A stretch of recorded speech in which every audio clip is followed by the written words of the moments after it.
Bye Chitale बंधू।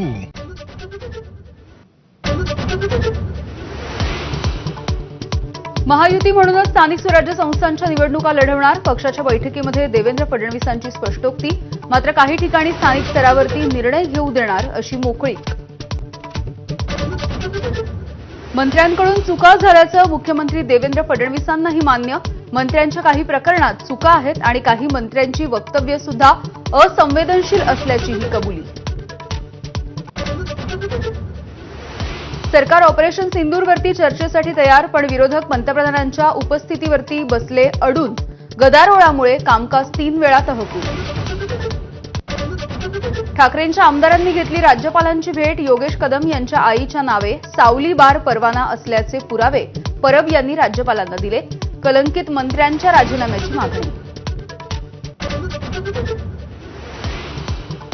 पुण्यामधील खेवलकरांच्या party प्रकरणामध्ये ससून रुग्णालयाचा प्राथमिक अहवाल समोर। 7 पैकी प्रांजल खेवलकर आणि श्रीपाद यादव या दोघांनी मद्यप्राशन केल्याचं अहवालामधून उघड। सूत्रांची माहिती। भंडारा जिल्हा बँक निवडणुकीमध्ये नाना पटोले यांना दणका। पटोलेंच्या नेतृत्वाखालच्या पॅनलचा पराभव, तर महायुतीच्या पॅनलचा 11 जागांवरती विजय। 6 जागांचा निकाल न्यायालयीन प्रक्रियेमुळे थांबला।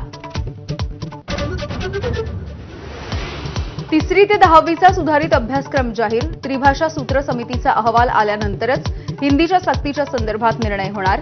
सध्या मराठी आणि इंग्रजी या 2च भाषांचा पर्याय। नागपूरमध्ये फायलींसह सरकारी अधिकाऱ्यांची दारू पार्टी। दारूचा घोट घेत फायलींची पडताळणी आणि स्वाक्षरी।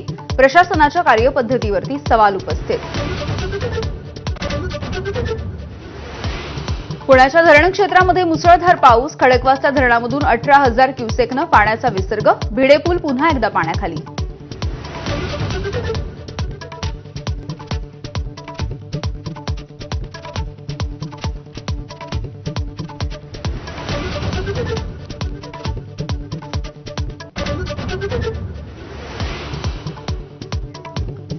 नमस्कार, मी यामिनी दळवी। बुलेटिनमध्ये तुम्हा सगळ्यांचं स्वागत। बुलेटिनमध्ये